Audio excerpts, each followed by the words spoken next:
ಪ್ರಿಯರೇ, ದೇವರು ಒಳ್ಳೆಯವರು, ಒಳ್ಳೆಯದನ್ನೇ ಮಾಡುವವರಾಗಿದ್ದಾರೆ. ಅಭಿಷೇಕಿಸು ಯೇಸು, ಅಭಿಷೇಕಿಸು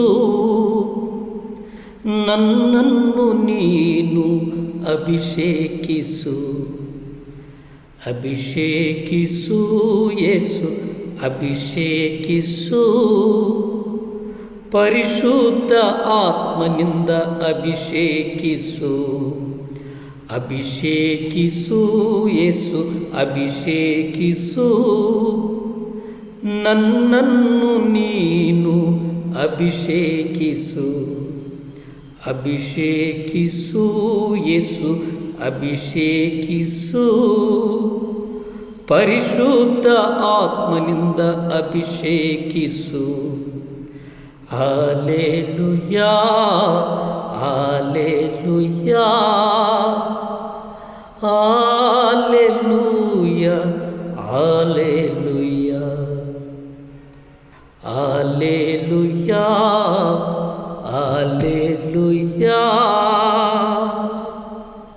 ಪ್ರಿಯರೇ, ದೇವರು ಆತನ ಆಲೋಚನೆಗಳನ್ನು ಕೊಟ್ಟು ನಮ್ಮನ್ನು ನಡೆಸುವವನಾಗಿದ್ದಾನೆ. ಯೋಹಾನನ 4:34-35 ನಾವು ನೋಡುವುದಾದರೆ, ಆದರೆ ಯೇಸು ಅವರಿಗೆ, ನನ್ನನ್ನು ಕಳುಹಿಸಿದಾತನ ಚಿತ್ತವನ್ನು ನೆರವೇರಿಸಿ ಆತನ ಕೆಲಸವನ್ನು ಪೂರೈಸುವುದೇ ನನ್ನ ಆಹಾರ ಅಂದನು.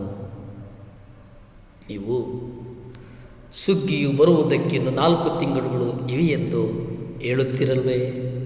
ಮತ್ತು ಇಗೋ, ನಿಮ್ಮ ಕಣ್ಣುಗಳನ್ನು ಮೇಲಕ್ಕೆತ್ತಿ ಹೊಲಗಳನ್ನು ನೋಡಿರಿ, ಯಾಕೆಂದರೆ ಅವು ಈಗಾಗಲೇ ಬೆಳ್ಳಗಾಗಿ ಕೊಯ್ಲಿಗೆ ಬಂದಿವೆ ಎಂದು ನಾನು ನಿಮಗೆ ಹೇಳುತ್ತೇನೆ. ಪ್ರಿಯರೇ, ಇಲ್ಲಿ ಮನುಷ್ಯನು ಹೇಳ್ತಾನೆ, ಸುಗ್ಗಿ ಬರುವುದಕ್ಕೆ ಅಂದರೆ ಕೊಯ್ಲು ಬರುವುದಕ್ಕೆ ಇನ್ನು 4 ತಿಂಗಳಿವೆ ಎಂಬುದಾಗಿ ಹೇಳ್ತಾನೆ.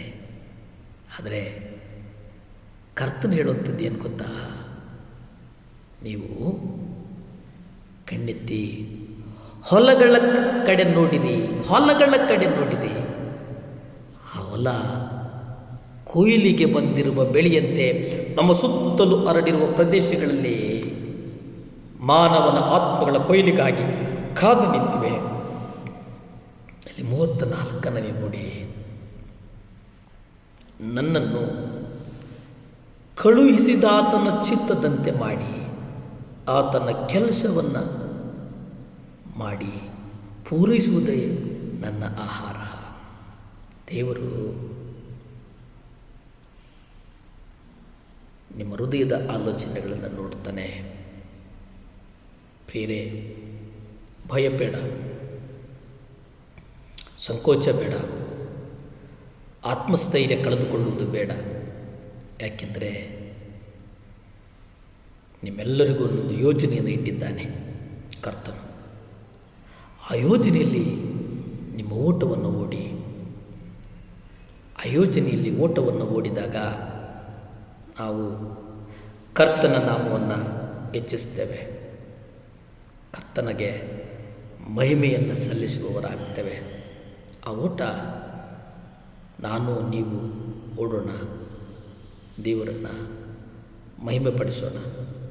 ಆಗ ಕರ್ತನು ನಮ್ಮನ್ನು ಆಶೀರ್ವದಿಸ್ತಾನೆ, ಬಲಪಡಿಸ್ತಾನೆ, ಸ್ಥಿರಪಡಿಸ್ತಾನೆ, ಗೌರವಿಸ್ತಾನೆ. ಪ್ರಾರ್ಥಿಸಿಕೊಳ್ಳೋಣ. ಭೂಮಿ ಆಕಾಶಗಳನ್ನು ಉಂಟು ಮಾಡಿದಂಥ ಸರ್ವಶಕ್ತನಾದಂಥ ದೇವರೇ ಸ್ತೋತ್ರಪ್ಪ. ದೇವರೇ, ಸತ್ಯವೇದದಲ್ಲಿ ಹೇಳ್ತೀರಿ ನೀವು ಹಿಂದೂಸ್ತಾನಕ್ಕಾಗಿ ಪ್ರಾರ್ಥಿಸಿ ಎಂಬುದಾಗಿ. ದೇವರೇ ವಿಶೇಷವಾಗಿ ಕ್ರಿಶ್ಚಿಯನ್ ಮಿಷನರಿಗಳಿಗಾಗಿ ಪ್ರಾರ್ಥಿಸ್ತೇನಯ್ಯ, ಮಿಷನರಿಗಳಿಗಾಗಿ ಪ್ರಾರ್ಥಿಸ್ತೇನಪ್ಪ. ಸಹಾಯ ಮಾಡು ಸ್ವಾಮಿ. ದೇವರೇ, 7 ಲ್ಯಾಂಪ್ ಚಾನಲ್ ಸ್ವಾಮಿ 1000ನೇ ಎಪಿಸೋಡಪ್ಪ ಇದು. ಇಲ್ಲಿಯ ತನಕ ನಿಮ್ಮ ಕೃಪೆ ಇದ್ದು ನೀವು ಕಾದು ಕಾಪಾಡಿದ್ದಕ್ಕಾಗಿ ಸ್ತೋತ್ರಪ್ಪ. ಯೇಸುವೆ, 7 ಲ್ಯಾಂಪ್ ಚಾನಲನ್ನು ಆಶೀರ್ವದಿಸಿ ಯೇಸುವಿನ ನಾಮದಲ್ಲಿ ಬೇಡ್ತೇನೆ ಪರಮ ತಂದೆಯೇ.